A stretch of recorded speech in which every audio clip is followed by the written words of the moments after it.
segala terakhir terutama memasuki bulan Desember.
Halo, Kang Septian.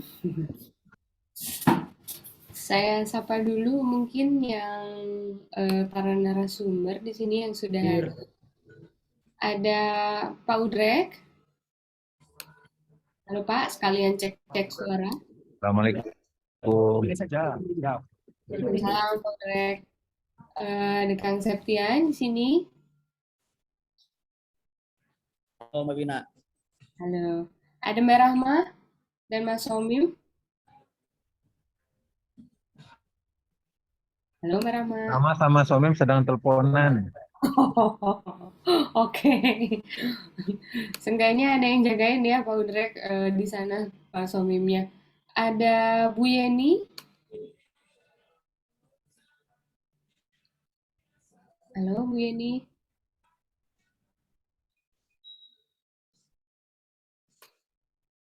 Oke, Bu Yeni mungkin belum masuk. Ya, mungkin kita akan mulai, Bapak Ibu. Selamat sore, perkenalkan nama saya Winda Natalia. Saya dari You Inspire yang akan memandu diskusi atau webinar hari ini. Jadi semoga ini nanti bisa mendapatkan manfaat dari teman-teman nih yang sudah melakukan respon atas terjadinya gempa Cianjur. Ini kolaborasi antara Fly for Humanity yang juga telah melakukan pemetaan wilayah terdampak menggunakan UAV atau drone sejak tanggal 22 November. Nah, per tanggal 7 Desember, proses tersebut telah berhasil memetakan kurang lebih 5.000 hektar. Benar ya Kang Sep ya? 5.000 hektar. Nah, di sini karena pemetaan yang sudah dilakukan, justru ini yang juga harus kita tahu nih pemanfaatannya untuk apa aja, dan nanti kita akan berdiskusi mengenai hal itu. Jadi semoga di sore hari ini Bapak Ibu sekalian bisa mendapatkan manfaat dari webinar hari ini dan kita bisa saling berdiskusi mengenai bagaimana pemanfaatan hasil ini bisa lebih efektif dan efisien. Ya, mungkin pertama kita akan mendengarkan pengantar dari Pak Udrek dari BNPB. Pak Udrek sudah siap? Ya, Mbak Baik. Wina nih saya mengantarkan sampai mana ya?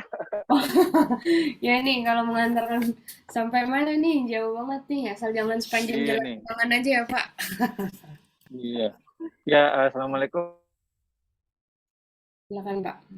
yang terdalam dan terharu sebenarnya saya mengucapkan terima kasih yang sebesar-besarnya kepada pahlawan-pahlawan para pilot-pilot handal negeri ini yang mencurahkan karya baktinya tanpa pamrih telah melakukan upaya pemetaan yang bagaimanapun juga upaya pemetaan ini merupakan satu langkah yang sebenarnya memang dari awal hari pertama kejadian memang kita perlu segera melakukan itu. Jadi apa ya? Kita juga merasakan sekali mungkin setelah kasus Lombok yang saya rasakan ya saya kalau Palu kok sepertinya nggak terlalu banyak melihat itu luar biasa bagi upaya terutama sebenarnya di awal-awal mungkin lebih kepada membantu kepada BNPB terutama ya untuk mengidentifikasi daerah-daerah yang memang terdampak gitu ya karena kan 3 kali 24 jam itu adalah waktu kritis kita dan tentunya upaya yang bisa diteropong melalui bird view akan sangat membantu walaupun mungkin sangat berharap sekali juga di awal-awal data satelit itu bisa kita keluarkan ya kalau itu ada mungkin juga kalau kita lihat juga dari data yang MMI kemarin kita mencoba untuk membuat dari data epicentrum itu untuk dijadikan AOI-nya.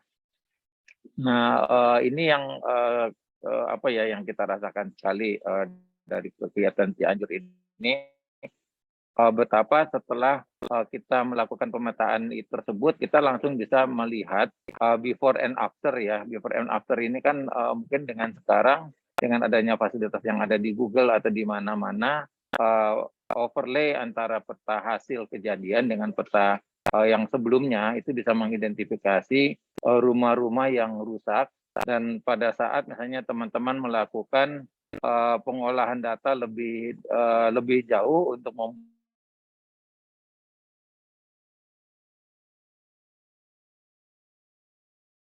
yang kadang-kadang kalau lewat atas ya lewat view itu kelihatan baik-baik saja, tapi pada kenyataannya yang terlihat itu tinggal atapnya saja gitu. Tapi data DEM mampu menjelaskan bahwa atapnya ini jauh lebih rendah dibandingkan dengan atap-atap dari rumah yang lainnya. Dan kemarin juga data drone ini kita manfaatkan untuk memberikan petunjuk kepada Basarnas. Dia bisa memperkirakan kondisi-kondisi dari mungkin rumah yang hancur terkena longsor atau perkiraan di mana kira-kira mereka sebaiknya mencari mayat-mayat yang ada. Dan tentunya juga informasi mengenai daerah yang rusak ini juga sangat penting kita gunakan untuk upaya-upaya menerjunkan pasukan baik yang upaya pertolongan, penyelamatan maupun dari hasil yang sifatnya logistik. Nah, pada saat kita kemarin sudah memiliki data drone, ini menjadi semakin optimal lagi karena data dari LIDAR, karena bagaimanapun juga dari semakin banyaknya informasi yang kita peroleh kemarin, kita mencoba mengidentifikasi adanya sesar aktif. Ini juga peran data dari drone juga amat sangat membantu kepada kita semua. Dan pada saat lalu teman-teman melakukan pemetaan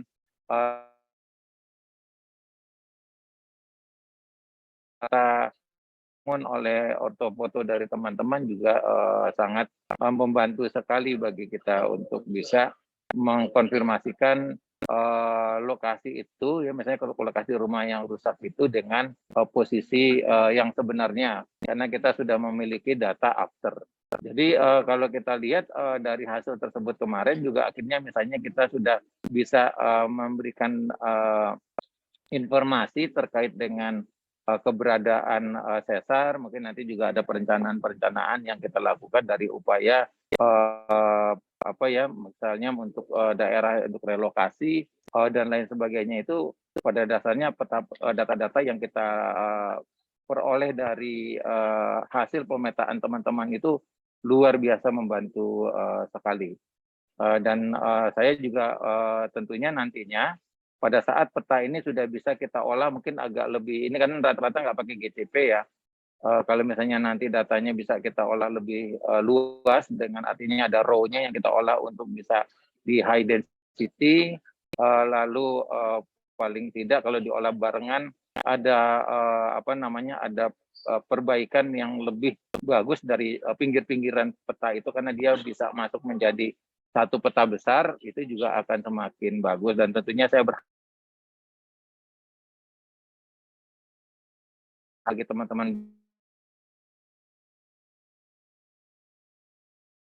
BL bisa disempurnakan, diperbaiki sehingga memang memenuhi kaidah kartografis, dia juga atau positioningnya, ketelitiannya, dia juga akan bisa bermanfaat bagi kondisi di masa yang akan datang. Itu yang saya rasakan sekali, bagaimana informasi-informasi ini sangat berharga, dan sekarang di dashboard misalnya di Inaris itu sudah semakin lengkap variasi yang kita kumpulkan, dan tentunya ini juga menjadi bahan pembelajaran yang ya tanpa berharap bahwa akan ada kejadian yang lainnya, tapi yang jelas pengetahuan ini juga memperbaiki buat saya di pemetaan terkait dengan peta risiko atau peta bahaya dan lain sebagainya, ini bisa kita perbaiki melalui sumbangsi teman-teman sekalian. Itu yang bisa saya sampaikan. Sekali lagi, berapapun rasa terima kasih yang bisa saya sampaikan, saya rasa mungkin tidak akan pernah mencukupi untuk bisa mengapresiasi dari apa yang sudah teman-teman.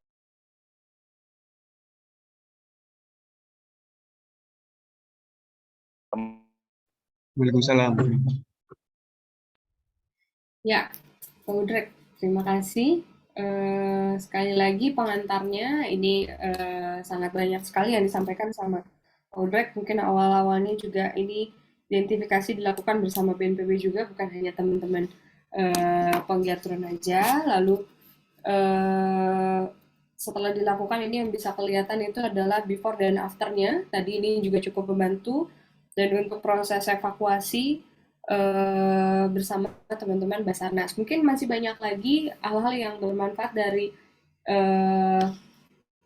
pencitraan apa kalau tadi Pak Udrek bilangnya bird eye atau ada hal yang lain. Di sini dilihat dari citra yang ditangkap oleh drone, dan di sini juga kita sudah hadir dari Kang Septian sebagai dari Fly for Humanity yang juga melakukan kegiatan di sana. Halo Kang Septian. Halo Mbak Wina, suara saya jelas nggak? Jelas Kang. Sudah siap Kang paparannya? Karena sudah jadi co-host, sudah bisa langsung. Dan karena di sini waktunya kita terbatas, kita diberi waktu hanya 10 menit kurang lebih, Kang Septian. Nanti izin kalau misalnya waktunya sudah mendekati habis, saya izin untuk ingatkan. Terima kasih, silakan Kang Septian. Terima kasih Mbak Wina. Sudah kelihatan share screen-nya? Kelihatan Kang. Oke. Assalamualaikum warahmatullahi wabarakatuh. Perkenalkan semuanya, nama saya Septian Firmansyah atau biasa dipanggil Kang Septian. Saya dari Fly for Humanity, mewakili teman-teman semua yang bertugas di lapangan. Saya sendiri sebenarnya belum sempat ke Cianjur, baru sempat satu malam aja, tapi mencoba untuk mengorganisasi teman-teman yang bergerak di sana. Mungkin kenalan dulu ya. Fly for Humanity itu sebuah inisiatif ya, yang kami coba untuk mengoptimalkan penggunaan unmanned aerial vehicle atau UAV atau drone dalam dunia kemanusiaan dan penanggulangan bencana. Inisiatif ini dibawa oleh anak-anak muda dari Sinarsia Foundation tentang Sky Volunteer-nya, dan didukung oleh UInspire Indonesia dan perusahaan-perusahaan teknologi, perusahaan-perusahaan drone lokal di Indonesia. Tujuan utamanya yang pertama menyediakan data-data spasial resolusi tinggi untuk penanggulangan bencana, yang kedua membuat arsip dokumentasi audiovisual dan penanggulangan bencana, dan yang ketiga ini harapannya kedepannya bisa mengirimkan emergency supplies menggunakan drone. Kemarin sudah ada yang coba, sebenarnya sudah ada yang coba untuk test flight untuk emergency supply juga sih. Nah, di setiap fase bencana, baik itu di disaster risk reduction, emergency response, bahkan sampai rehabilitation dan reconstruction, kita bisa memanfaatkan teknologi ini. Kalau di DRR kita bisa menggunakannya untuk pemetaan risiko, saat emergency response kita bisa membuat damage assessment, kemudian di rehab-recon kita bisa membuat pemetaan yang kita lakukan secara frequently ya, misalkan dari per minggu atau per bulan untuk melihat perkembangan rekonstruksinya atau rehabilitasinya. Ini yang sudah pernah dilakukan oleh teman-teman di Fly for Humanity, mulai dari gempa di Lombok tahun 2018, kemudian setelah itu ke berbagai daerah, ke Mamuju, ke Halmahera dan lain sebagainya, terakhir ini di Cianjur ya. Ke Palu kami gagal berangkat karena waktu itu belum dapat karena jauh dan belum dapat support dana. Ini yang merah ini ketika di emergency response, yang biru di disaster risk reduction. Ini proses yang kami lakukan. Rencana aksi kami awalnya itu adalah mengirimkan beberapa tim drone saja waktu itu. Yang teman-teman yang akan bergabung itu hanya beberapa nih, ada yang bawa fixed wing, ada yang bawa VTOL, ada beberapa unit multirotor UAV gitu. Tapi dalam kenyataannya ternyata banyak banget yang bergabung. Di grup WA sendiri itu mencapai 100 member dan kami data sekitar 30-an lembaga terlibat, nanti bisa kelihatan di akhir slide. Nah, alur kerja kami mulai dari perencanaan dan pembuatan izin terbang itu di hari pertama dan hari kedua, 21 sampai 22 November 2022. Kemudian hari pertama tim pertama berangkat dari Bandung dan mulai memetakan di hari kedua pada tanggal 22 November. Prosesnya sendiri kami mendapatkan notam atau notice to airmen semacam izin terbang itu sampai tanggal 7 Desember 2022. Lanjut ke data processing, itu paralel kegiatannya, analisis dan visualisasi juga secara paralel, dan ini diseminasi. Asalnya diseminasi ini harusnya dilakukan pada tanggal 7 Desember itu, segera setelah semua didapatkan. Tapi ternyata prosesnya cukup panjang, cukup lama karena datanya banyak sekali gitu. Total yang masuk ke server kami atau ke database kami hampir mencapai 100 giga. Ini kami membuat standar akuisisi data, mulai dari pengambilan datanya harus seperti apa, kemudian dari ground data juga mengambil seperti apa, dan jika memungkinkan kami ambil juga beauty shoot untuk mengambil data-data audiovisualnya. Ini adalah AOI, kami menyebutnya AOI atau Area of Interest, atau target daerah-daerah yang akan diterbang, yang harus dipetakan. Ini adalah AOI awal kami, sangat luas sekali. Kemudian ketika kita evaluasi, AOI ini tidak perlu seluas ini, sehingga direduksi. Dan ini adalah progres per 7 Desember 2022. Total 5.600 hektar dipetakan, dan ada juga yang menggunakan data LIDAR, itu yang warna kuning, hijau, dan merah, sekitar 460 hektar, yang dilakukan oleh total pemetaan ini, akuisisi data ini dilakukan oleh sekitar 30 lembaga atau institusi, baik dari pemerintah maupun relawan. Nah, ini data yang kami sharing dan bisa digunakan oleh siapapun gitu. Untuk pertama kali kita akan data-data ini bisa kami masukkan ke dashboard yang dimiliki oleh BNPB, baik itu melalui Inaris BNPB, dan ada juga gis.bnpb.go.id khusus untuk gempa Cianjur. Teman-teman bisa akses semuanya, bisa akses di sana. Kemudian juga untuk ada data yang diproses berupa ortofoto dan DEM yang bisa diproses lebih lanjut ya. Kemudian yang ketiga ada final map atau peta akhir yang bisa di-print. Kalau misalkan teman-teman lembaga kemanusiaan bertugas di kecamatan atau per desa di Cianjur, itu bisa print out dan bisa dipasang di poskonya masing-masing. Link downloadnya bisa di-share sama Mbak Wina di kolom chat. Untuk yang blok AOI sudah hampir 80% sudah kita masukkan ke link download ini. Kemudian yang kecamatan belum kita proses, yang desa baru kami proses 2 desa. Nah, Kenapa diseminasi ini kami segerakan meskipun belum 100%? Karena harapannya agar bisa lebih membantu teman-teman dan juga kalau misalkan ada input bisa disampaikan kepada kami. Ini contoh tampilan dashboard yang ada di GIS BNPB. Teman-teman nanti kalau di linknya tadi itu bisa di zoom in dan melihat daerah masing-masing. Ini adalah peta yang bisa di print out. Ini peta di salah satu desa di Mangunkerta. Kami buat dalam A0. Kemudian per blok AOI tadi juga kami buat seperti ini. Per blok AOI-nya, dan jika kita zoom in, kita bisa lihat juga kondisi kerusakan di sana. Untuk analisis lebih lanjutnya nanti akan disampaikan Teh Rahma ya setelah ini. Nah, ini adalah teman-teman yang bertugas di lapangan, baik di lapangan maupun yang ada di balik layar. Kalau saya nggak bisa ngitung juga, ada 30-an lembaga, semua dari merupakan sinergi atau kolaborasi pentahelix, baik dari pemerintah, kemudian lembaga usaha, kemudian dan juga dari CSO, relawan, dan lain sebagainya. Sekalian di sini juga ingin mengucapkan terima kasih kepada semua yang terlibat, dan mudah-mudahan kedepannya bisa berkolaborasi lebih baik lagi. Terima kasih Mbak Wina dan semuanya. Terbang tinggi dan tetap membumi. Bisa lanjutkan dengan Mbak Rahma. Ya, baik Kang Septian, terima kasih. Jadi kalau misalnya tadi di akhir-akhir terlihat ya visualisasi dari atas itu sampai bisa tahap rumah, dan ini bisa dimanfaatkan oleh teman-teman yang nanti mungkin akan turun kembali untuk merespon kejadian di Cianjur. Untuk link yang tadi dititipkan sudah saya share di chat, mungkin teman-teman yang nanti bisa atau ada kebutuhan mungkin ya Kang Sep, berarti ini aksesnya untuk semua berarti ya, bisa ya? Nggak ada. Bisa diakses siapapun. Oke, berarti bisa diakses oleh siapapun. Ini hasil dari seluruh kawan-kawan yang ada ke lapangan berarti ya?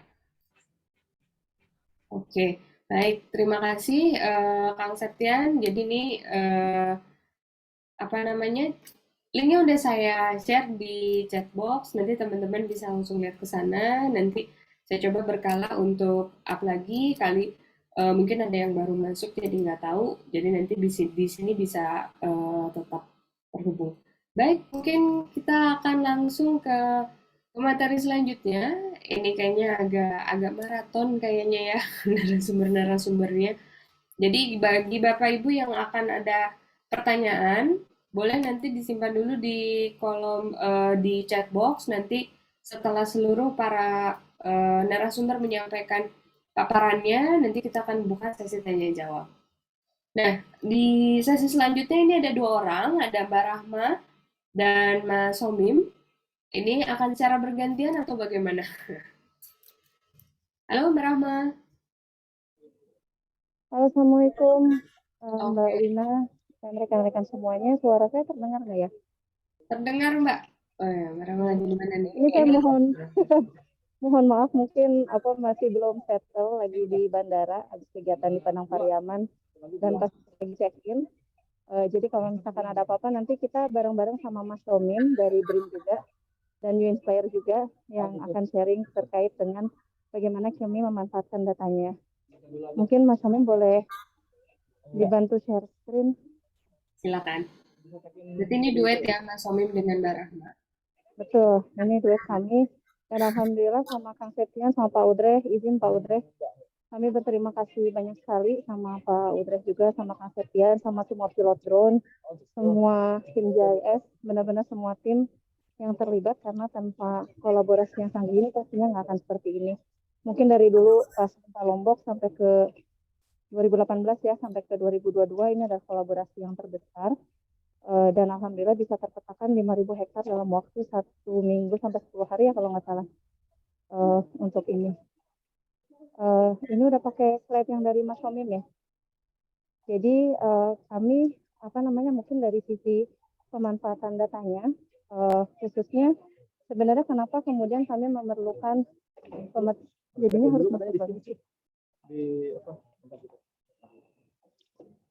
Mohon maaf. Ya, jadi kami memanfaatkan datanya. Kenapa kemudian kami memerlukan data data foto udara dengan cepat gitu. Tentunya yang pertama pasti kita akan bertanya-tanya di mana daerah yang terdampak paling signifikan terkait dengan gempa ini. Maka dari situ kita perlu memiliki foto udara cepat walaupun sekarang udah ada teknologi satelit misalkan. Tapi kadang-kadang kita perlu menunggu cukup lama untuk mendapatkan data satelit. Sedangkan misalkan kemarin H+1 bahkan sore harinya itu sudah ada tim yang bisa berangkat ke lokasi. Nah, yang pertama pastinya area yang terdampak di mana saja, seperti apa sebaran dampaknya, dan secara spasial itu perlu kami dapatkan informasinya, sehingga pasti itu yang kemudian pertama akan dicari dan dimanfaatkan oleh banyak pihak, termasuk oleh tentunya oleh tim SAR, kemudian juga di mana nanti korban-korban kira-kira berada, di mana harus mencari pertolongan. Maksudnya di mana pertolongan itu perlu dikerahkan, itu tentunya juga akan membantu dan kami juga langsung supply ke dashboardnya BNPB atau ke Inaris BNPB. Nah, dari sisi kebumian sendiri, pertanyaan mendasar biasanya di mana sesar aktif itu berada, kemudian di mana pola sebaran gerakan tanah. Kemarin kan cukup banyak ya longsor-longsor yang terjadi. Nah, di mana sebarannya, kemudian seperti apa, berapa banyak volume, berapa luas gerakan tanah yang kemudian terjadi, di mana saja retakan yang kemudian kita bisa amati, di mana saja jalan dan jembatan yang rusak dan terhalang, ini tentunya kita memerlukan informasi secara spasial. Pertanyaan kemarin juga ini lokasi sesarnya ada di mana? Nah, kita mencari indikasi surface rupture itu pertama berdasarkan indikasi dari foto udara. Berarti ini dimasukin. Jadi bagaimana kemudian kita mencari kelurusan dari udara, melakukan identifikasi dan pemetaan sesar dengan dengan berdasarkan foto udara dan ground survey. Nah, dari ground survey itu nanti kita akan mempunyai titik-titik, tapi menelusurinya itu dengan memanfaatkan foto udara. Kemudian pola gerakan tanah dari udara juga kita menggunakannya untuk melakukan identifikasi dari pemetaan area gerakan tanah dan longsor. Dan juga dengan drone ini bisa menjangkau daerah-daerah yang sulit dijangkau secara darat. Apalagi kalau misalkan ada area-area zona-zona yang mungkin belum bisa dilewati, itu drone bisa memberikan informasi awalnya. Tentunya karena banyak sekali yang kemudian memanfaatkan data ini, ada juga pemanfaatan lainnya yang kemudian digunakan. Di slide berikutnya, mungkin ide awalnya kita gempa Cianjur ini kan dia sebarannya sekitar 20 kilo ya dari sesar Cimandiri. Dugaan awalnya dari sesar Cimandiri, namun ternyata mungkin ini penyebabnya dari sesar yang lain. Dan kemudian kita perlu mencari lokasi-lokasi lainnya. Punten ini boleh kemarin kita sempat pertama itu berharapnya seperti gempa Palu misalkan. Kalau gempa Palu kita dari udara bisa mendapatkan juga nih pola pergeseran 5 meter. Mas Tomim atau Kang Septian boleh ke slide yang gempa Palu. Yang di gempa Palu itu kita survei structure-nya sangat jelas sekali karena kemudian bisa Di bawah mendapatkan lagi, terus 5 meter. nah ini. Nah, kalau di sini di Palu kita bisa mendapatkan dengan sangat jelas sekali. Tetapi kemarin di Cianjur karena survei structure-nya sangat kecil, maka kemudian menjadi agak sulit. Nah, tapi kita masih bisa mendapatkan beberapa jejak survei structure-nya yang bisa dilihatin sebarannya pada slide yang berikutnya. Nah, itu kita terbantu dengan adanya foto udara yang kemudian kita melakukan analisis pertama dari INSAR, yang kedua dari foto udara yang diperoleh dari teman-teman. Kemudian kita melakukan ground checking dan melakukan penyamaan apa yang kemudian terjadi. Mungkin untuk yang selanjutnya bagian gerakan tanah saya minta tolong Mas Tomim ya. Kang Septin ini boleh di slide satu-satu. Berikutnya lagi. Nah, ini kita menggunakan dari vokal mekanisme, ada indikasi utara selatan dan juga barat timur, kemudian kita mencoba men-tracing dari data INSAR, data foto udara, mencari jejak-jejak yang kemungkinan kita bisa menelusuri patahan ini. Ini surveinya belum selesai, masih akan berlanjut tanggal 18 sampai 24 Desember.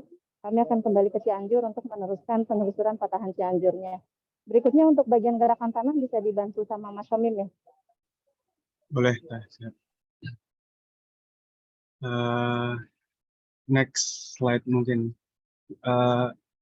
Di samping yang sudah dijelaskan Kak Rahma tadi terkait dengan gempa, ada beberapa hal yang lain yaitu terkait dengan cascading risk, dalam artian ada hazard yang lain yang ditimbulkan dari gempa yang muncul. Salah satunya adalah case landslide yang yang muncul sporadis di beberapa daerah yang ada di Cianjur. Nah, pemanfaatan peta udara ini sangat membantu sekali untuk melakukan delineasi batasan longsoran, kemudian batasan area debris yang turun. Nah, ini salah satu contoh di daerah Sarampat. Ada dua fitur gambar di sini. Yang kiri masih menggunakan data SRTM-nya Google, belum ada informasi apapun. Tapi setelah kita lihat dari udara, yang pastinya kita juga sisir di ground check juga, itu ada area sekitar 0,5 hektar yang dia ada kerusakan infrastruktur dan atau pergeseran lahan itu sendiri. Bisa dilihat di sini itu ada, kalau Bapak Ibu lihat kanan bawah, itu ada pergeseran jalan sekitar 10-15 meter. Nah, di sini juga kami manfaatkan data LIDAR-nya untuk menghilangkan semua, untuk melihat batas tanah yang bergeser. Jadi memang area tersebut lokal dan sifatnya seperti sudah jadi bubur ya di situ ya. Jadi tidak terlalu ada kemiringan yang berarti, namun ternyata ada zona yang bergeser yang cukup masif. Selanjutnya mungkin ini tanpa ground check-nya, jadi ada area yang turun 150 cm dan area yang bergeser sekitar 10 meter. Dari sini data Fly4 Cianjur ini sangatlah optimal untuk melihat apakah pola yang sama ditemukan di daerah lain. Nah, hal-hal tersebut juga berlaku di case yang lain, terutama di area-area surface rupture yang tadi sudah dijelaskan oleh Ibu. Next. Ini salah satu data yang sama, kita bandingkan data pakai DEMNAS, kemudian data perubahan setelah ada gempa itu yang mengakibatkan longsor di Sarampat. Baik data DTM dan DSTM dari kedua model DEM yang ada itu punya peran masing-masing. Dari DSM-nya sendiri kita bisa melihat pola gerakan infrastruktur yang ada dan yang existing dari mulai sebelum dan sesudah itu seperti apa polanya. Kemudian yang tadi saya ceritakan untuk pola terennya juga kita bisa lihat pergeseran tanahnya seperti apa, sejauh apa, dan punya kemiringan sejauh apa. Next mungkin. Ini salah satu case di desa Cijedil ya di situ. Ini di Sate Sinta. Nah, daerah tersebut memang cukup jadi spotlight sekali terkait dengan tanah longsor. Kalau kita lihat memang dari citra tersebut sangat bisa dilihat berapa kemiringannya, kemudian luasannya seperti apa, data sebelum dan sesudahnya berubahnya seperti apa, itu tidak bisa kita lakukan kalau tidak ada pemetaan udara seperti sekarang ini. Begitu, next. Ya, dari sini juga kemarin kami coba cek untuk ke lapangan dan menemukan area yang sebenarnya cukup ekstrim di situ. Kami mencoba masuk ground check langsung ke area gawir utamanya, namun karena secara safety officer-nya belum memenuhi, jadinya kami menggunakan foto udara ini untuk melihat potensi rekahan yang muncul. Jadi beberapa rekahan yang berpotensi untuk menjadi longsoran lanjutan di area yang sama, itu nanti kami petakan sebagai zona potensi risiko gempa lokal, longsoran lokalnya. Di sini terlihat ada kolam renang yang menggantung seperti itu. Waktu itu memang ada isu di mana ada evakuasi yang dilakukan di area bawah. Kemudian dalam kurun waktu tertentu tidak ada dugaan, sementara belum ada korban yang ditemukan sehingga harus ke atas. Namun belum diketahui potensi apakah itu bisa turun sewaktu-waktu atau tidak. Nah, dari foto udara ini paling tidak kita bisa melihat potensi itu. Untuk nantinya kita akan diseminasi ke pekerjaan yang lain. Next.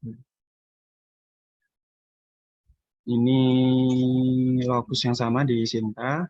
Saya menggunakan dua data. Yang pertama data di tanggal, kalau nggak salah 20 berapa ya, pokoknya seminggu setelah kejadian gempa.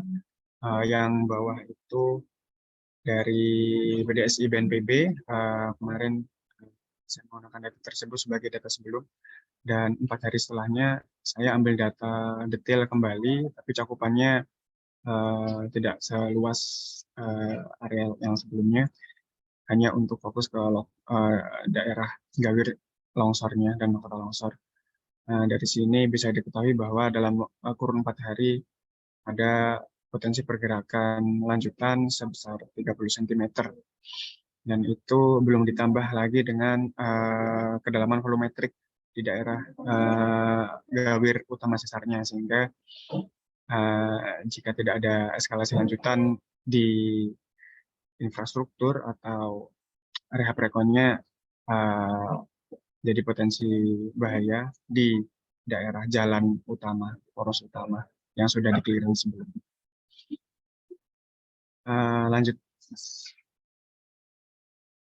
Ini sama, ini di longsoran di Cijedil. Jadi dari sini kita lihat bahwa ada zona yang masih ada potensi longsor di tengah itu. Jadi kan ada yang di daerah yang kalau kita lihat gambar after, ada itu udah di layering dengan data OpenStreetMap untuk rumah. Itu jadi daerah yang terdampak dari debris longsornya sendiri. Kemudian di sebelah timur lautnya itu masih ada rumah yang bertahan karena memang zona atasnya tidak ikut longsor. Namun daerah utaranya itu juga ternyata ada daerah longsor yang sudah terkelupas begitu. Untuk daerah yang potensinya di sini, selain dari rekahan itu sendiri, di atas itu ada masjid yang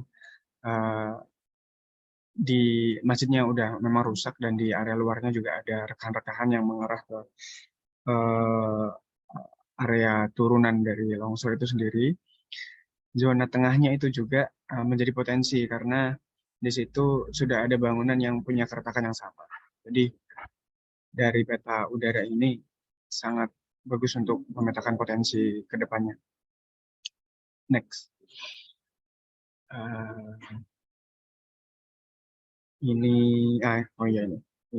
yang tadi saya jelaskan. Jadi nomor 1, 2, 3 itu ada crack yang arahnya sangat potensial untuk entah itu menunggu curah hujan yang cukup tinggi atau kadar air yang tersimpan cukup lama. Potensi untuk yang di tengah itu bisa ikut longsor. Karena dari beberapa spot juga udah ada penurunan dari crack itu sendiri dari hari pertama hingga 4 hari setelahnya. Next. Ini salah satu kondisi longsor yang lainnya di daerah Cicadas. Ini cukup panjang, sekitar setengah kilometer ya, dari mulai akhir debris longsornya hingga ke awal mahkota longsor.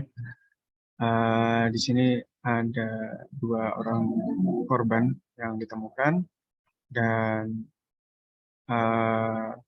cukup berlereng juga, artinya lerengnya, slope-nya cukup tinggi sehingga debris yang dihasilkan cukup banyak di daerah pemukiman di bawah itu, di arah tenggara. Di sini dengan bantuan peta udara ini, kita bisa melihat potensi dari di mana letak verifikasi dari ground check, yaitu ketika kita wawancara ternyata memang ada sumber air di atas, di tengah-tengah. Nah, kita yang masih dalam upaya untuk mitigasi risikonya, mau melihat potensi apakah terjadi longsoran yang sama di daerah timur laut dan barat daya. Itu nanti kita lihat dari sebaran sumber air yang muncul. Nah, lagi-lagi dari drone ini kita menjadi sangat mudah gitu. Nggak perlu sampai naik ke atas, yang pastinya akan membahayakan diri walaupun sudah pakai body harness. Next. Evaluasi kajian risiko yang lainnya di sini data G2PAS-nya BNPB yang nanti di-overlay sama data OpenStreetMap building-nya, nanti akan dilihat berapa jumlah atau kuantitas rumah yang terdampak, baik itu dari kelas berat, sedikit, ataupun ringan. Nah, data itu bisa kita overlay dengan ortofotonya sebagai verifikator. Apakah ini memang rusak berat atau seperti apa gitu. Karena kita bergerak dengan data, jadi memang harus banyak verifikasi atas data tersebut. Next. Kemudian juga ini data yang sudah diolah menggunakan sesar yang dari BMKG. Di situ sudah ada mitigasi buffer untuk daerah avoidance dari fault dari sesar itu. Nah, dari peta orto ini sangat optimal untuk nantinya kita akan overlay dengan data bangunan terdampak, terus dengan bangunan dengan ortofotonya, sehingga kita bisa memverifikasi data OSM. Jadi nanti endingnya adalah kuantitas berapa rumah yang harus direlokasi berdasarkan data verifikasi dari ortofoto terhadap OpenStreetMap dari yang didelineasi dari batas buffer gempa itu sendiri. Jadi saya rasa memang peta udara untuk kajian ini, kajian yang kita laksanakan itu sangatlah membantu sekali. Next, sepertinya sudah ending. Nah, ini saya copy dari Septian, bagus banget ini. Next, udah, saya rasa udah. Mungkin dari Bu Rahma ada tambahan lagi sebagai wrap up dari sesi yang ini. Ya, terima kasih banyak Mas Tommy, juga Mbak Wina sebagainya.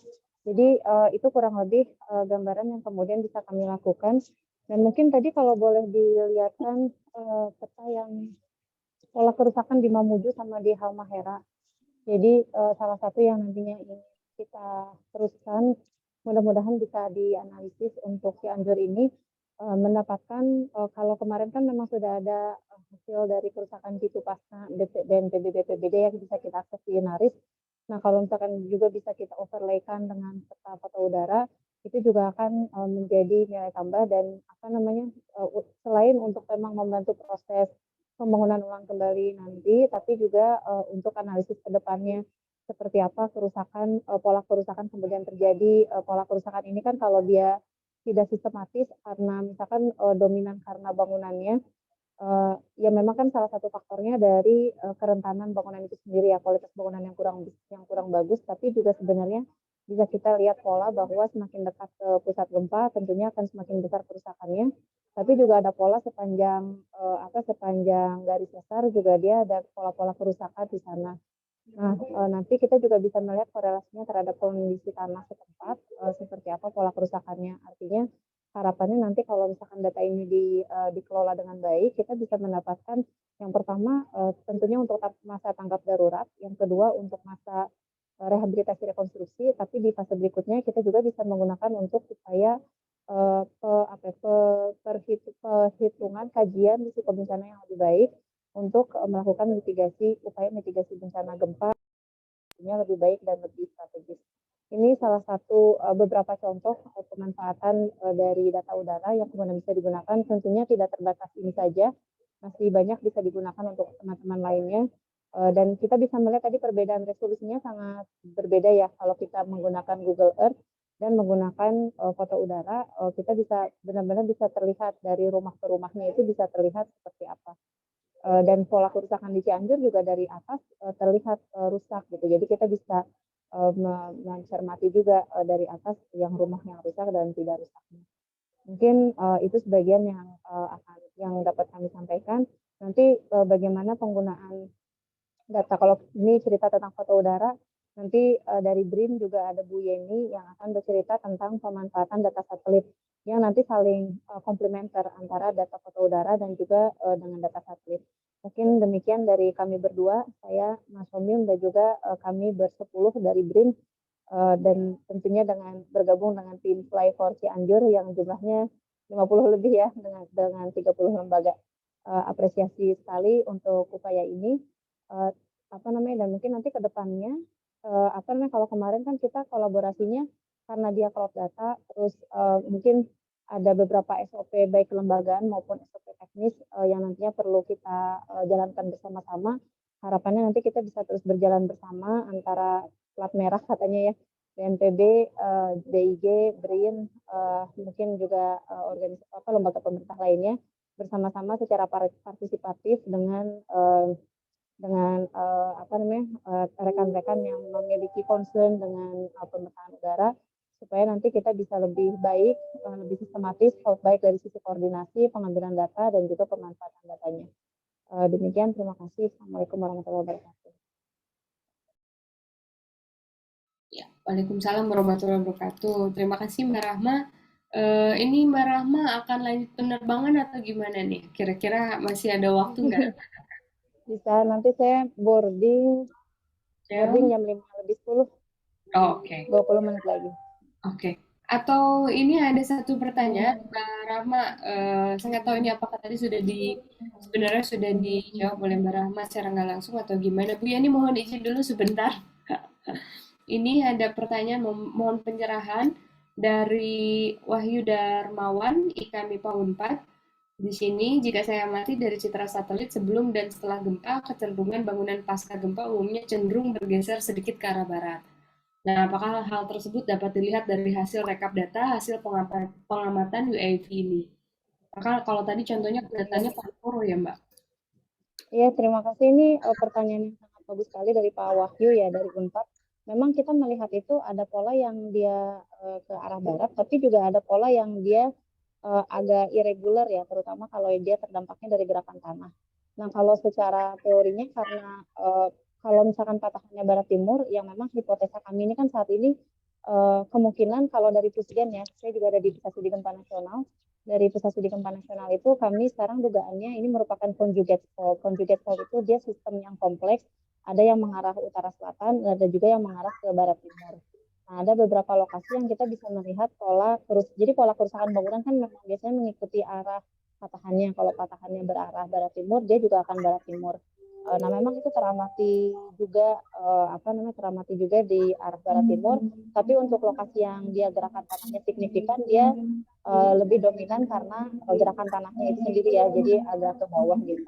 Nah, kalau dari foto udara sendiri mungkin tadi perlu kita tilik lagi arah ininya kemana, tapi memang dari foto udara itu bisa terlihat juga dia arah beberapa lokasi bisa kita amati dia arah ininya tuh ke sebelah mana, ke kiri atau ke kanan. Jadi Mas Omim juga udah mulai meletakkan before dan after dari kejadian gempa. Hanya saja yang sebelum gempanya kan kita nggak punya data resolusi tinggi ya, jadi berdasarkan Google Earth gitu. Jadi agak sulit kalau misalkan kemudian mau berbasis data, tapi kalau berbasis sense kita itu memang ada beberapa yang kemudian terlihat polanya ke barat itu.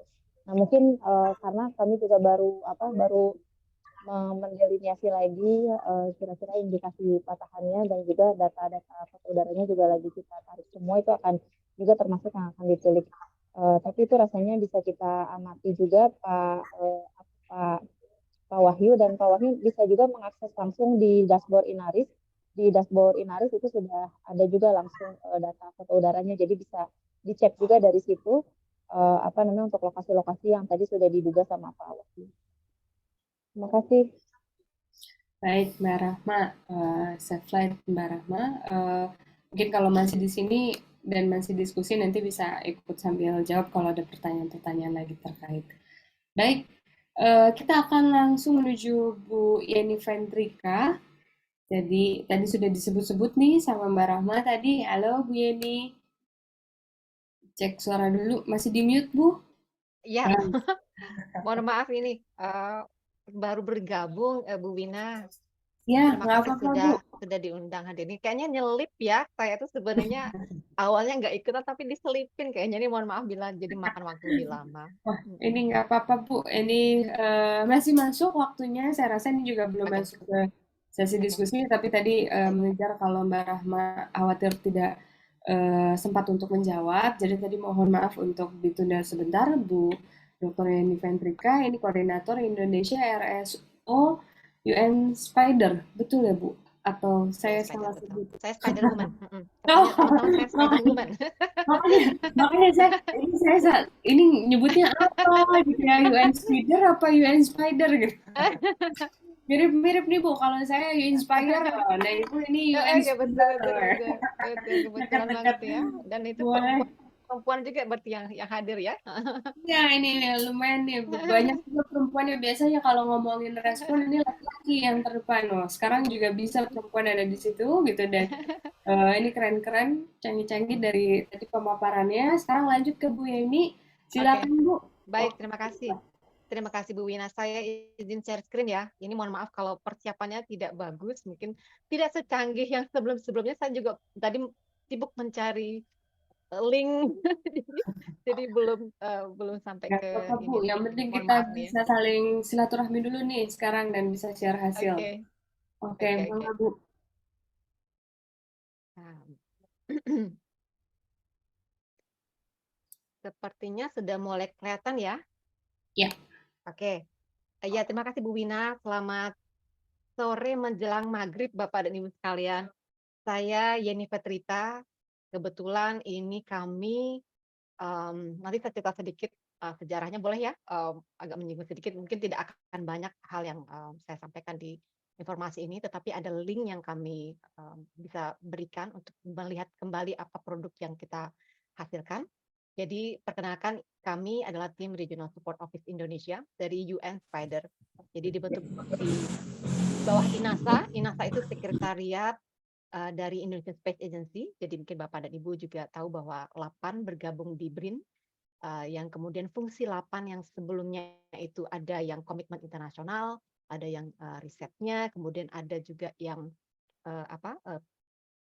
perolehan data, archive data dan sebagainya gitu, penyaluran data kepada publik. Biasanya semua ada di LAPAN, kemudian bergabung di BRIN, kemudian menjadi dipisah. Sehingga salah satu komitmen yang dulu dari LAPAN itu adalah salah satunya menjadi Regional Support Office Indonesia untuk UN yang platformnya khusus untuk memberikan informasi kebencanaan dan emergency response. Disingkatnya jadi UN Spider. Jadi saya ceritakan sedikit siapa kami, karena mungkin ini juga ada jaring-jaring webnya gitu ya, yang jaring-jaring Spider, tapi yang pasti bukan terkait dengan itu. Yang pasti yang paling pasti adalah jadi UN Spider itu adalah singkatan dari United Nations Platform for Space-Based Information for Disaster Management and Emergency Response. Jadi singkatnya UN Spider. Dulu itu tahun 2000 ketika dibentuk, jadi saat ini ada sekitar 27 RSO di seluruh Indonesia, dan Indonesia pada waktu itu adalah 8 yang menjadi kotak focal point-nya, international focal point. Kita akan berperan besar nih untuk wilayah Asia Tenggara untuk penggunaan berbasiskan data keantariksaaan, informasi keantariksaaan. Tahun 2006 itu dibentuk UN Spider secara global oleh UN. Kemudian tahun 2013 kita bikin komitmen, jadi kita adalah RT ke-15 dari 27 yang sekarang ada. Kemudian seperti yang saya ceritakan di awal bahwa BRIN itu menggabungkan semuanya sehingga beberapa fungsi dari 8 harus dipisahkan di bawah INASA, Sekretariat dari Indonesian Space Agency. Salah satu mandatnya adalah untuk melanjutkan fungsi ini, untuk menjadi untuk mensupport akses informasi kebencanaan berbasis keantariksaan ini bisa diakses oleh semua pihak seluruh dunia. Itu salah satunya yang satu yang kita harus pegang nih dari INASA BRIN. Aktivitasnya adalah kita diwajibkan gitu ya untuk men-sharing data dan juga pengetahuan khususnya yang berbasis keantariksaan. Kemudian juga untuk menjalankan misi advisory, emergency support, kemudian juga di website-nya sendiri yang notabene tidak hanya dari Indonesia, itu juga cukup banyak recommended practice yang bisa kita terapkan, hasil pembelajaran dari seluruh dunia, dan bisa kita lihat, kita juga bisa berikan training juga kepada para pengguna. Jadi pada waktu itu kita juga sangat dekat nih dengan BNPB, begitu Bu Wina dan Bapak Ibu sekalian, dan juga untuk stakeholder di lokal gitu ya. Jadi kalau misalnya itu diperlukan, itu salah satu fungsi dari kami di UN Spider RSO Indonesia. Nah, ini yang kami lakukan. Setelah jadi BRIN ini ada satu kali meeting yang saya ikuti Bu Wina. Jadi pada waktu itu saya pulang itu 2 hari menjelang gempa ini. Ketika BRIN memutuskan untuk tetap memegang komitmen meneruskan menjadi Regional Support Officer. Notabene ini sebenarnya komitmen yang boleh aja kita lepas gitu ya. Tapi kemudian kita melihat bahwa kebencanaan ini kan suatu misi kemanusiaan yang notabene apa sih kalau misalnya kita tidak bisa ke lapangan, saya melihat tuh Pak Bambang misalnya Kapus Dalop melihat bahwa banyak sekali relawan, ada ratusan relawan yang datang ke lapangan. Tapi kami melakukan apa? Gitu, kira-kira begitu ya. Jadi pemikirannya adalah, oh berarti kalau bisa memberikan data atau informasi, ada tenaga ahlinya begitu ya untuk yang notabene sehari-hari kami lakukan. Kenapa tidak? Jadi mungkin ini salah satu kontribusi kami. Beberapa yang kami hasilkan pada waktu itu adalah kita melihat dulu apa yang kita punya di dalam. Jadi apa yang dipunyai oleh BRIN, ini salah satunya adalah ada citra Pleiades nih, sekitar 2 hari, sehari setelah kejadian bencana. Jadi kita melihat juga news dari berita-berita dan ini salah satu yang kita lihat. Kita coba melakukan sebaik mungkin gitu ya, walaupun kita tidak punya data lapangan pada waktu itu, dan ini bisa kita cross check dengan yang seperti yang tadi ada Bu Rahma gitu ya, dan ini bisa menjadi kita bisa menjadi mengkomplementari mungkin ya, jadi bisa saling mendukung antar data. Paling tidak teman-teman melihat nih kalau ketika melihat ada pre dan post-nya kejadian, itu paling tidak kita melihat ada sekitar 40 bangunan yang mengalami kerusakan pasca gempa akibat longsor sebelah ini di Cugenang terutama.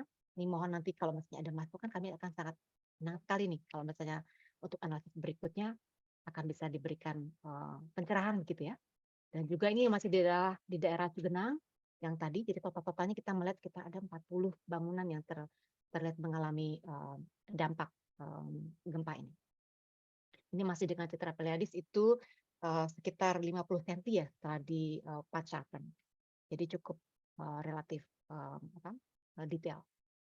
Nah, teman-teman yang lain juga mencoba memanfaatkan data dari radar. Ini kebetulan saya sendiri tidak ahli di bidang ini, tetapi ada teman-teman yang ahli di bidang ini mencoba menganalisis kondisi sebelum dan sesudahnya. Jadi menggunakan data yang ada nih.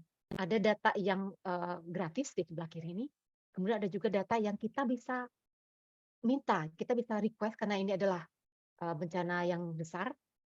Bapak dan Ibu, kalau misalnya ada kebutuhan ini juga silakan dikomunikasikan juga kepada kami. Nanti kita akan membuatkan copyright dan sebagainya gitu ya. Untuk hal-hal seperti itu nanti kita bisa bicarakan sesudahnya. Tetapi konsepnya adalah bagaimana informasi ini bisa tersampaikan. Nah, ini salah satunya adalah kita melihat analisis kira-kira seperti apa sih perubahannya elevasi atau posisi gitu ya. Kalau mungkin teman-teman yang melakukan analisis ini akan lebih paham. Paling tidak kita melihat nih, kalau setelah gempa itu di mana sih lokasi yang terlihat ada perubahan gitu, ada perubahan ketinggiannya atau posisinya gitu akibat gempa. Jadi kita melihat daerahnya kalau yang yang bintang ini adalah yang dilaporkan, yang pusat gempanya, epicentrum awalnya. Nah, kalau kita melihat yang daerah-daerah yang bergeser ini, yang berubah ini, elevasi itu di yang warna-warna merah ini. Dan kalau dari sebelah kiri ini yang kalau kelihatan seperti ada kalau istilah teman-teman itu kayak ada lekukannya itu kelihatan sangat rapat sekali gitu ya, kayak apa namanya? Kok lekukan ya? Apa istilahnya itu namanya? Em, ke apa ya? Oke, ini loss nih. Pokoknya kalau dilihat detail ini kelihatan banget dan ini bisa diakses Bapak dan Ibu. Kalau mau melihat lagi informasinya, jadi kelihatan sekali ada kerapat-rapat sekali. Nah, itu berarti ada kecenderungan bahwa ada perubahan yang cukup signifikan di daerah tersebut. Dan diperkirakan itu mencapai sekitar hampir 100 sampai hampir 100 mm ya, 40 cm, 10 cm ya. Nah, ini yang kami juga perlu masukan nih dari Bapak Ibu semua, apakah ini betul keadaannya begitu ya. Jadi informasi adalah informasi yang sifatnya cepat dan masih harus divalidasi di lapangan. Ada beberapa layout yang juga kami buatkan di Pleiades dengan data lain yang jauh lebih detail untuk 30 cm. Ini ada kami buatkan, kita taruh di folder yang ini, silakan bisa diakses. Nanti saya coba kopikan juga di roomnya. Ada sekitar 53. Jadi teman-teman ini berusaha untuk melihat scene by scene, ya bukan scene by scene kali ya, untuk melihat benar-benar melihat satu persatu. Jadi buka standar. Kesulitannya kadang-kadang adalah melihat yang data sebelumnya. Nah, ini data sebelumnya ini yang kita kemarin agak kesulitan mendapatkannya, tetapi kami lebih fokus pada data yang ada dan berusaha untuk memberikan informasi yang secepatnya. Secara keseluruhan ini dari Pleiades Neo ini yang kita 30 cm untuk akurasi spasial resolusi spasialnya itu paling tidak ada sekitar 250 bangunan terdampak. Ada beberapa di antaranya yang kami masih agak ragu, sehingga bagian-bagian yang itu mungkin yang harus kita share dan kemudian kita bisa mendapatkan masukan dari Bapak Ibu semua yang ada di lapangan. Hanya itu yang bisa kami sampaikan pada sore hari ini, Bu Wina. Jadi ini silakan kalau misalnya ada email mau dikirimkan email, silakan, kami sudah ada. Ini baru cenderung baru, ini timnya ada tim baru, jadi kebetulan saya menjadi koordinatornya. Dan ini adalah link untuk bisa diakses beberapa layout lainnya yang kami hasilkan. Terima kasih Ibu, kembali kepada Ibu. Baik, terima kasih Bu Yeni. Wah, ini menarik sekali. Ini ada foto dari pencitraan dari satelit juga. Tadi kalau bilang komplementer, terus juga ada dari UAV-nya sendiri, dari dari langsung nih yang ke lapangan bisa dibilang. Jadi mungkin ini kita bisa lihat juga mana yang komplementer, mana yang data utama gitu. Tapi saya rasa ini adalah kolaborasi atau hasil yang baik gitu, dan ini juga hasil dari kolaborasi banyak pihak. Saya rasa kita akan buka sesi tanya jawab, Bu. Tadi kalau misalnya pembuka di Mbak Rahma tadi udah ada pertanyaan, tapi mungkin kita akan buka lagi sesi pertanyaan karena ini sudah jam 5, nanti khawatir maghribnya buru-buru. Jadi kita akan terima 2 pertanyaan dari Bapak Ibu. Teman-teman sekalian yang mau bertanya boleh raise hand, jadi nanti bisa langsung menyampaikan. Atau kalau misalnya masih belum, oke, nah ini untuk kita udah ada yang maghrib nih.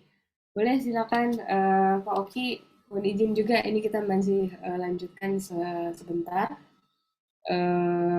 Silakan bagi teman-teman yang ada pertanyaan, ini bisa disampaikan ke Bu Yeni, Mbak Rahma, dan Kang Septian.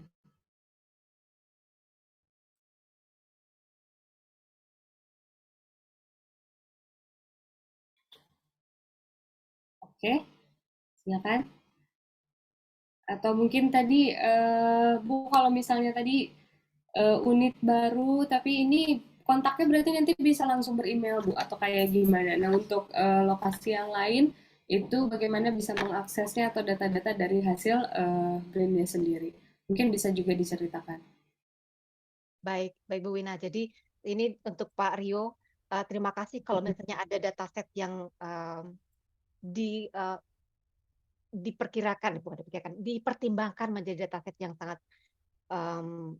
sangat mendukung, silakan juga berkontak. Kalau saya sendiri juga sangat terbuka sekarang, kayaknya WhatsApp saya juga kayaknya udah mulai terbuka deh kalau untuk Bapak dan Ibu bila ingin berkontak langsung. Namun saya di sini saya juga tuliskan juga email yang notabene kami usahakan untuk selalu membuka itu. Ada email Regional Support Office, nanti saya akan taruh juga di chat room. Kemudian mungkin yang lebih penting lagi Bu Wina, bila ada kejadian yang notabene kami punya definisi untuk saat ini ya. Kalau dibilang unit barunya mungkin di brand, tetapi rohnya sebenarnya sudah dari 2013 ya, ketika 8 itu berdiri. Namun orang-orangnya mungkin nih yang masih baru, yang unit-unitnya harus kita grab-nya cukup cukup beragam mungkin ya Bu.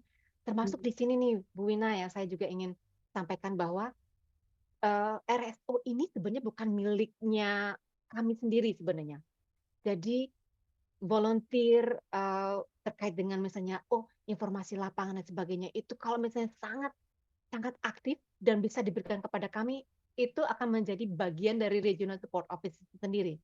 Jadi mungkin kami hanya penanggung jawabnya atau koordinatornya, tetapi keterlibatan dari Bapak dan Ibu sekalian itu akan menjadi RSO ini menjadi sangat kuat. Jadi kami kemarin berpikir untuk membuat semacam volunteer juga, Bu. Jadi untuk analisis dan sebagainya yang notabene mungkin lebih tahu di lapangan seperti apa, jadi akan membuat informasinya akan jauh lebih bermanfaat, berharga seperti kata Pak Rio. Jadi dataset kami tidak hanya sampai di sini, melihatnya cuma di balik di atas meja begitu Ibu, tapi bisa jauh lebih bermanfaat lagi untuk mungkin itu perlu masukan terus. Email dan WhatsApp boleh, kalau misalnya ini saya mungkin boleh saya tambahkan di chat room. Baik Bu Yeni, saya rasa ini juga pertanyaan untuk teman-teman yang lain. Kalau di sini memang masih belum ada, sebetulnya kalau misalnya bisa dilihat, tadi sebetulnya sudah disampaikan juga oleh Pak Udrek salah satu pemanfaatannya untuk membantu proses evakuasi gitu, terus juga melihat potensi-potensi yang lain. Karena kalau gempa ini ada, bisa dibilang seperti ada bencana susulannya nih. Ini potensi yang mungkin harus bisa dipetakan. Jangan sampai kita ingat kejadian di Sumedang gitu kan, sedang penanganan ternyata respon dan terjadi lagi bencana. Nah, kalau begitu pertanyaan saya mungkin untuk seluruhnya, dan ini sambil menunggu pertanyaan yang lain, kalau begitu untuk pemanfaatannya atau sinkronisasinya sendiri antar, misalnya ini kementerian, kalau bisa dibilang ada, Pak Udrek masih di sini ya, ada BNPB, ada BRIN, lalu juga ada lembaga lain di luar pemerintahan yang juga berkolaborasi melakukan proses pendataan yang sama. Ini bagaimana menjahitnya dan bagaimana membuat ini bisa efektif saat ini. Mungkin di Cianjur, mungkin ke depannya bisa dibilang belum efektif atau tidak efektif, tapi ini yang sedang dilakukan dan ini yang sedang dijalankan oleh masing-masing kolaborator yang berkolaborasi untuk sinkronisasi data, support data, dan analisisnya. Nah, ini seperti apa nih dari masing-masing melihatnya dan bagaimana pemanfaatan ini bisa berguna ke depannya secara bisa dibilang satu analisis lah kalau bisa dibilang. Silakan Bu Yani dulu mungkin, lalu nanti akan ke Kang Septian dan Mbak Rahma, dan kalau Pak Udrek masih ada mungkin bisa juga menyampaikan. Silakan Bu Yani. Yang paling belakangan yang disuruh ngomong duluan ya untuk bagian ini. Ini sebenarnya saya tuh cuma bisa mimpi sebenarnya ya, Bu Wina. Tetapi kalau misalnya simpulnya ya mungkin ya, kalau dibilang simpulnya mungkin BNPB mungkin ya, kalau misalnya boleh dibilang ini ya. Saya juga terus terang bagian ini mungkin akan lebih bagus mungkin di bagian atas mungkin juga yang menjawabnya. Karena ada kekhawatiran saya juga untuk kami pribadi gitu ya. Kami memunculkan informasi kalau tanpa ada analisis tambahan begitu ya, yang notabene kami itu istilahnya itu meraba-raba dan gelap gitu ya, tetap kami berasumsi itu meraba dan gelap. Jangan sampai apa yang kami berikan informasi ini misleading gitu kepada yang notabene emergency response kan benar-benar harus teman-teman di lapangan nggak mau tahu ya istilahnya ya gitu ya. Kami di lapangan, saya juga merasa kalau saya di lapangan harus seakurat mungkin gitu ya. Lalu ada kok istilahnya teman-teman kuncen kalau dibilang ya, orang yang megang kunci itu untuk ini loh yang harus diambil. Kalau saya sendiri misalnya saya analogikan, saya saat ini dengan tim ingin memutuskan misalnya daerah mana sih sebenarnya yang mau dicek misalnya gitu ya untuk daerah yang terbakar, yang real terbakar. Kalau berdasarkan remote sensing aja data pendengaran jauh, kalau dari satu sumber data itu nggak terlalu pede. Tetapi kalau misalnya ada beberapa sumber data gitu ya, yang notabene kemudian ada yang menganalisis, kemudian bisa keluar dari satu pintu, kemudian teman-teman yang di ujung nih, yang di lapangan, itu bisa mengambil aksi yang lebih firm lagi, kayaknya bagian itu yang saya impikan. Kalau boleh seperti itu.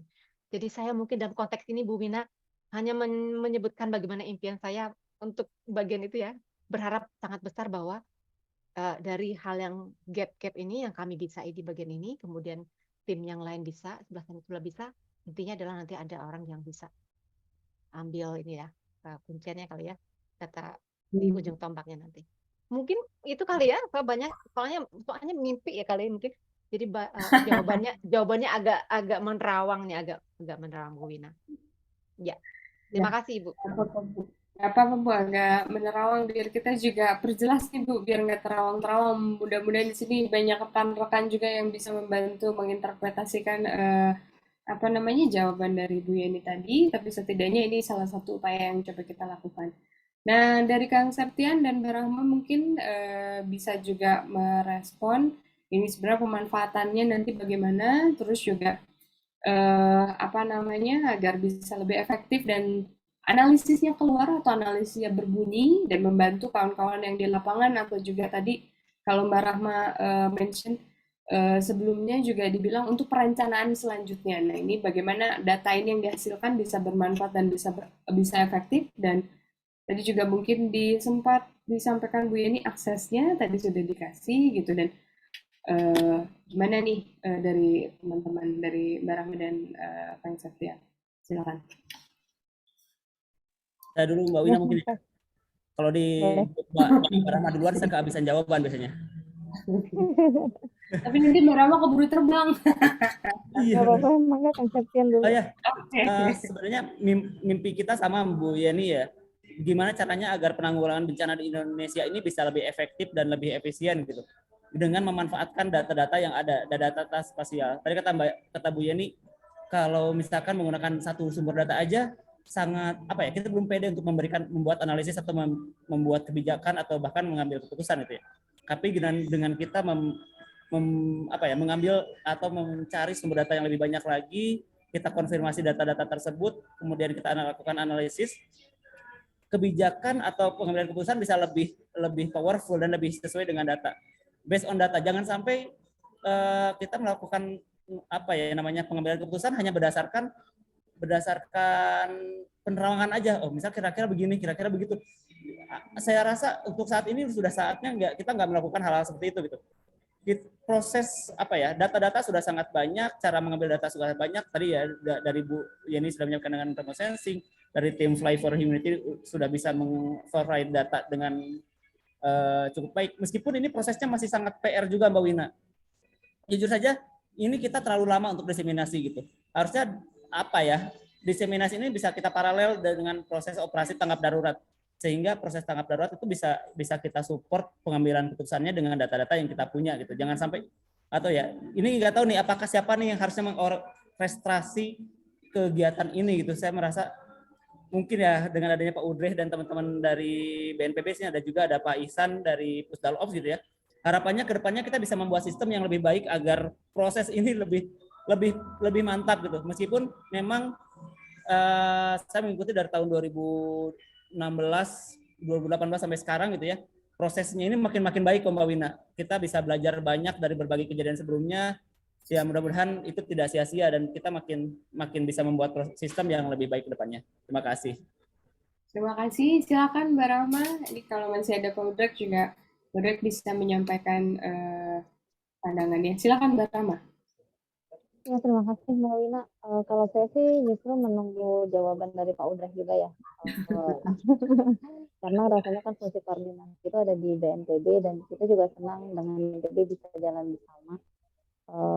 Untuk ini sama BIG juga sudah pernah ada beberapa diskusi, tapi memang mekanisme partisipatif ini kan kalau dengan mempertemukan mekanisme partisipatif dengan mekanisme pemerintah, dan juga spirit. Jadi sekarang itu kan kelihatan ya spirit humanity, apa saat ada bantuan, saat ada gempa signifikan terjadi, bantuan itu nggak hanya berupa makanan atau tenda dan sebagainya, tapi apa selain bantuan yang sifatnya seperti itu, ternyata juga kita benar-benar bisa berpartisipasi aktif untuk melakukan pemetaan udara dan juga pemetaan ground.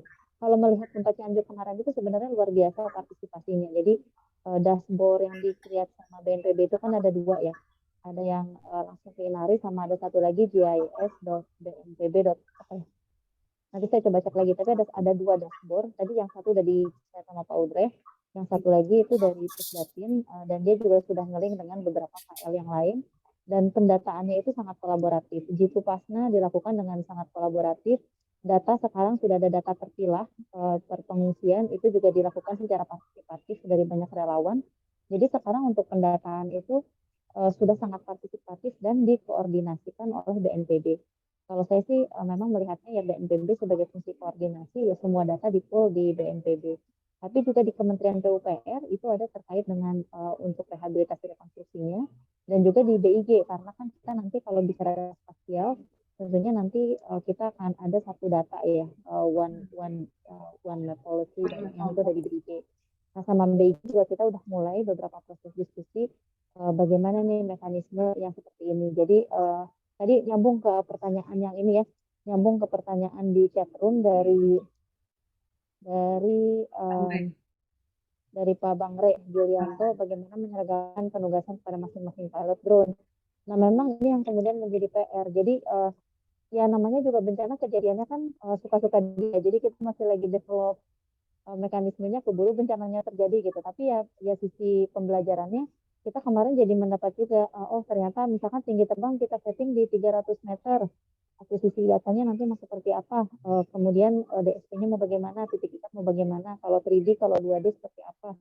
Nah itu memang perlu ada SOP yang sifatnya kelembagaan dan juga SOP yang sifatnya teknis, sehingga nanti ada nih panduannya kalau yang mau melakukan pemetaan udara, kemudian kalau yang mau melakukan pemetaan lidar itu nanti akan seperti apa akuisisi data yang perlu dilakukan, sehingga nanti kualitasnya karena kan kita menyambungkan data-data ya, saat kita menyambungkan data-data dengan banyak pilot drone, banyak tipe, banyak jenis, itu jadinya agak sulit kemarin rectify fotonya.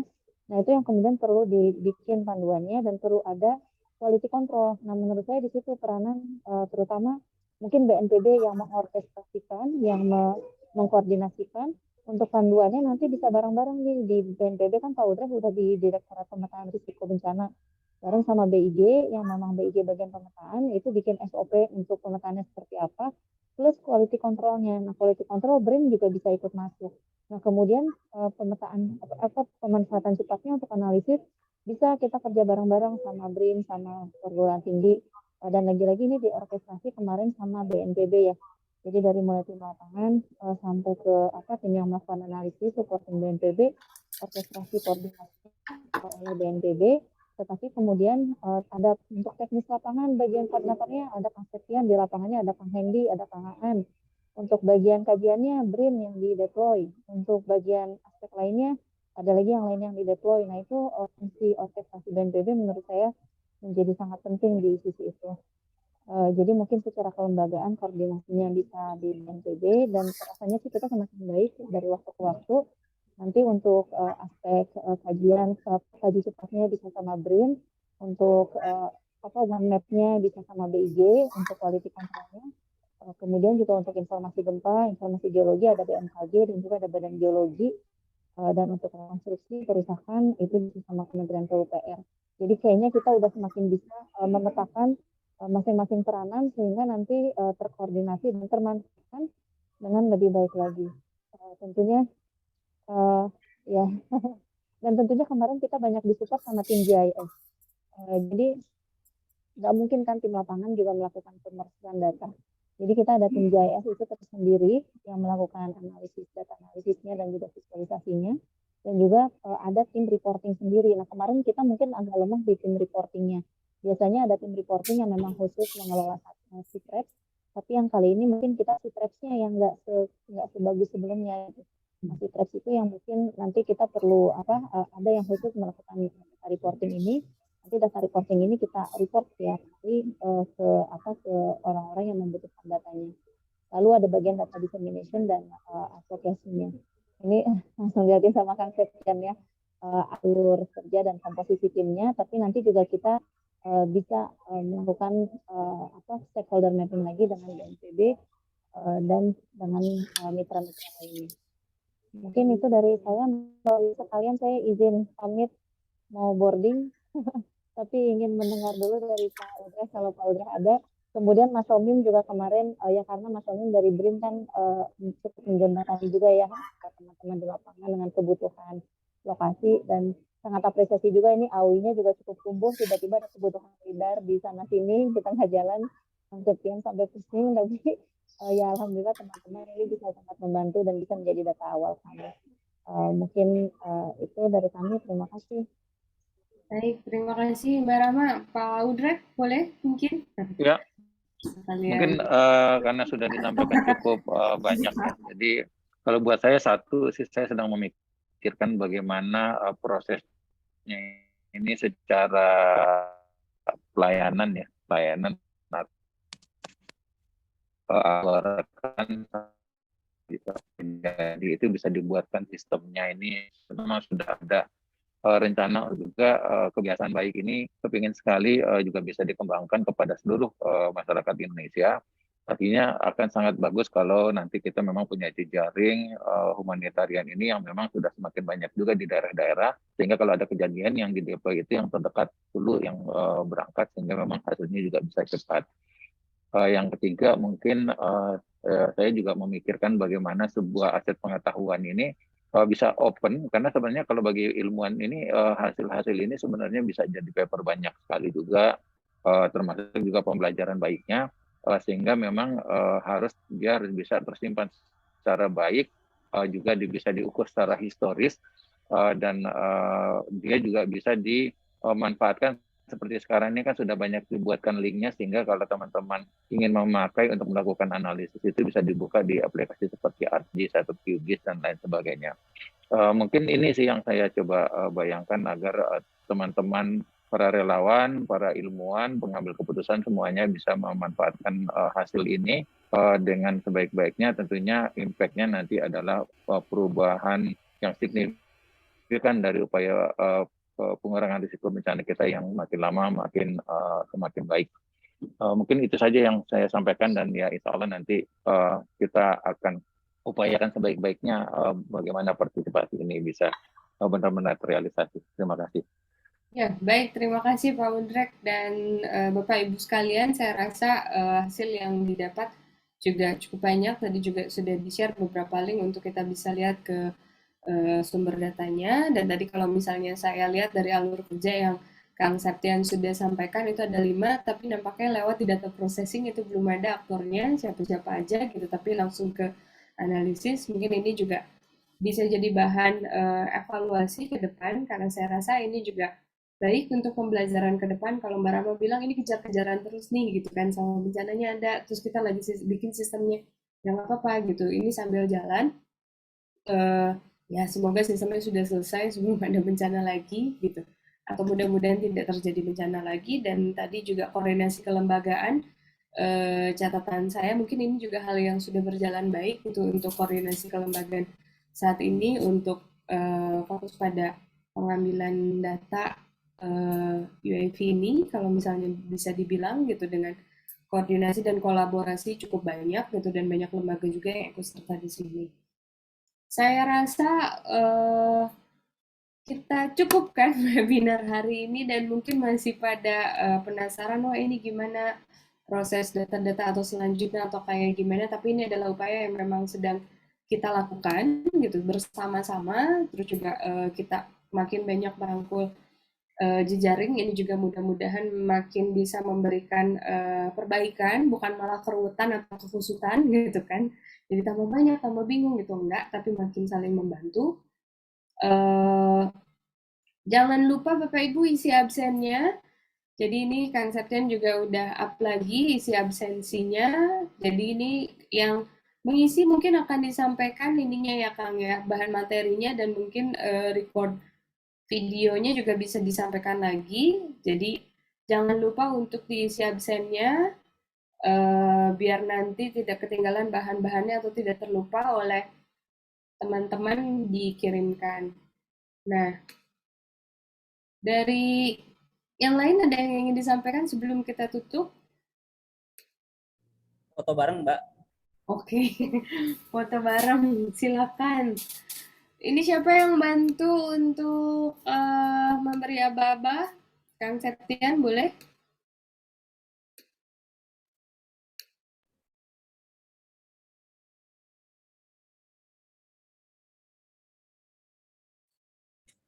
Bisa Kang?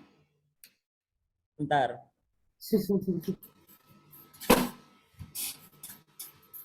Nah, mungkin sambil menunggu, ini ada Bang Red Julianto, tadi bilang siap sekedar usul, penggunaan drone juga bisa untuk trauma healing, khusus untuk anak-anak di lokasi pengungsian. Mungkin bukan trauma healing, tapi mungkin menghibur anak-anak yang di sana.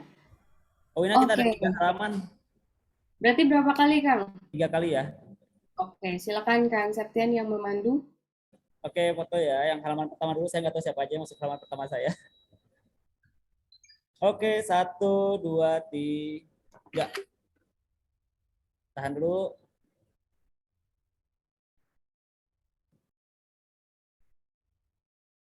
Halaman 2-nya. 1, 2, 3.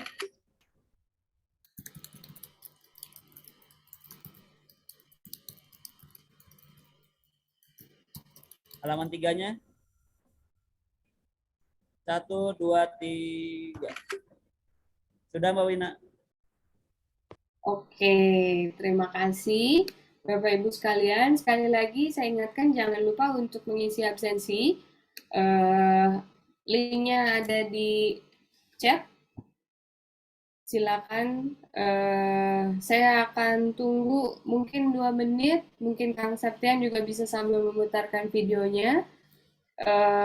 Tapi mungkin saya akan pamit dulu sekarang. Jadi terima kasih Bapak Ibu yang sudah mengikuti webinar kali ini. Semoga bisa bermanfaat bagi semua. Saya Wina Natalia dari Inspire undur diri. Terima kasih. Terima kasih, pamit. Silakan. Yang belum sempat boleh silakan.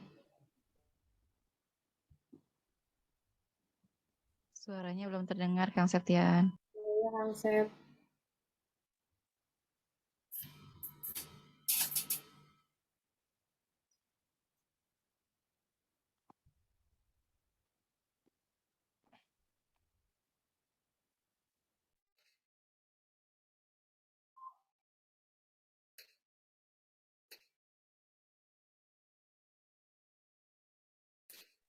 Kang Sep bisa mungkin diulang share suaranya, nggak kedengeran suaranya.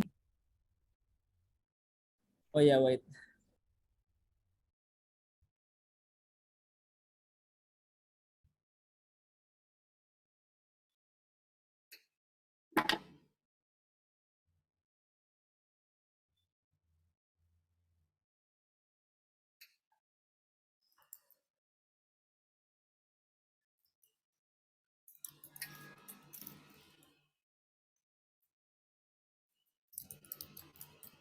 Gempa berkekuatan magnitudo 6,2 mengguncang Majene dan Mamuju, Sulawesi Barat mengenai longsor yang terjadi di Sumedang, Jawa Barat. Ratusan warga panik saat longsor susulan kembali menerjang permukiman warga di Bojongkondang, Desa Cihanjuang, Kabupaten Sumedang, Jawa Barat, Sabtu malam. Di Kabupaten Lembata, Gunung Semeru ini mulai menampakkan ada tanda-tanda peningkatan aktivitas dalam beberapa hari terakhir, terutama memasuki bulan Desember.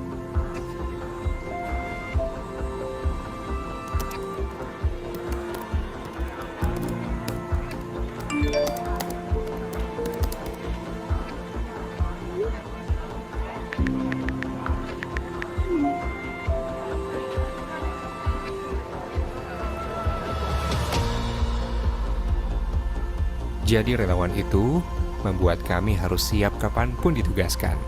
Kadang ringan, kadang berat untuk berangkat.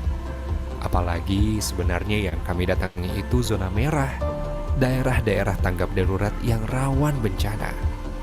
Tapi ketika tugas telah diamanahkan, kami coba untuk senang hati melakukannya.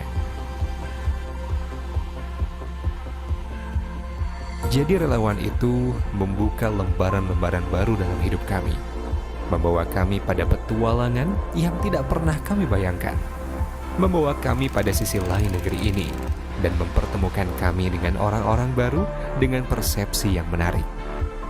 Tapi memang jalan yang kami lalui tak selamanya mulus. Selalu ada jalan terjal dan kerikil dalam perjalanan, dan rasa lelah yang amat sangat di titik jenuh kami.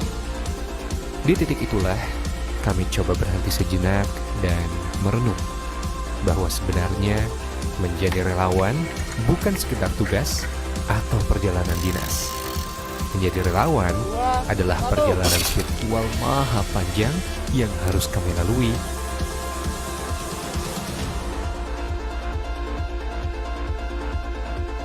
Salam hormat kami untuk seluruh relawan yang senantiasa membaktikan diri untuk dunia kemanusiaan.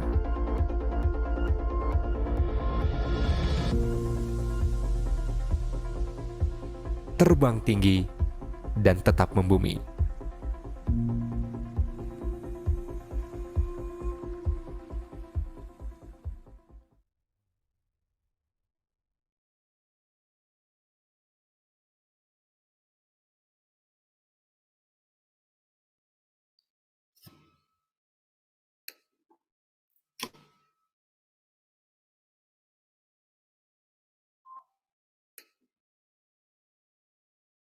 Terima kasih semua. Izin